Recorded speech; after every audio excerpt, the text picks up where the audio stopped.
Michelle, what are you thinking?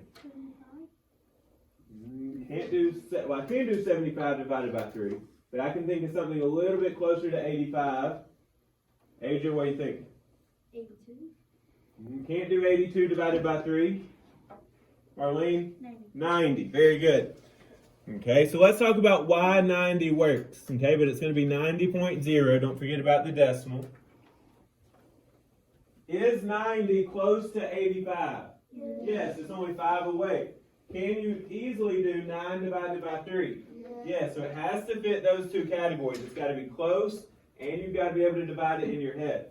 So if you pick a number like 86, you got to make sure you know what that is. Okay, so let's divide this out and see if we can solve it. So we have 90.0 divided by 30. All right, so Anaya, how many times could 30 go into 9? Say it again. Just into 9. None, so we'll use a 0. So now, Anaya, how many times could 30 go into 90? 3. Because Anaya, 30 times 3 would be 90. So when we subtract, we get 0. We can bring our 0 down. And Anaya, how many times can 30 go into 0? None. So we'll put a 0. Our decimal comes straight up, and our final answer should just be 3 on that one. Okay? Last one. We can do the second number very well. Let's try to do that first number better this time. Okay? So, Michelle, 28 is going to become how much? 30. Okay? We're going to box up the first two numbers. Now, ask yourselves, can 27 be easily divided by 3? Khalil Gray? Yes, 27 divided by 3 is 9. So if we can do it that fast, it can say the same. So 27 decimal 0 0.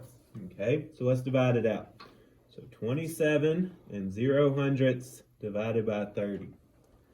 All right, so Kamara, how many times could 30 go into 2? 0. Kamara, how many times could 30 go into 27? 0. How many times could 30 go into 270? I'm not sure. Look at your front numbers. They end with zeros. What times 3 would get us to 27?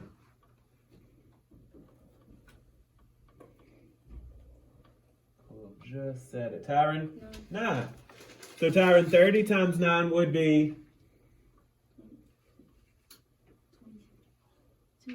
270. Very good. So when we subtract, we get 0. Bring that 0 down.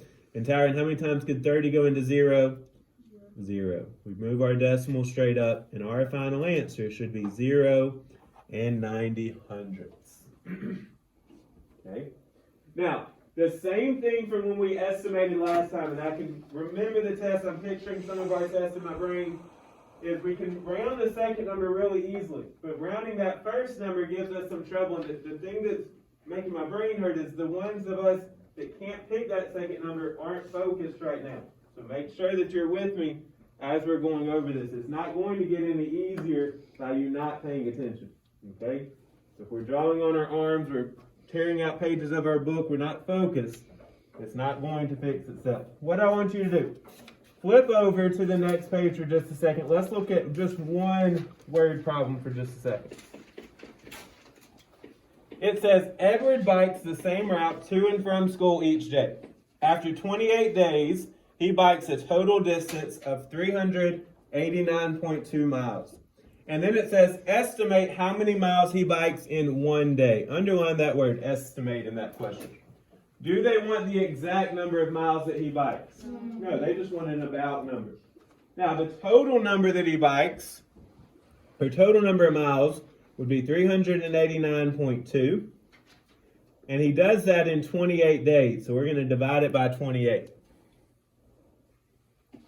Now, since they want an estimate, we're going to go through those 3 steps. So, Adrian, which number should we round first? 28. And the 28 can become 30. And then we're going to box up the first 2 numbers.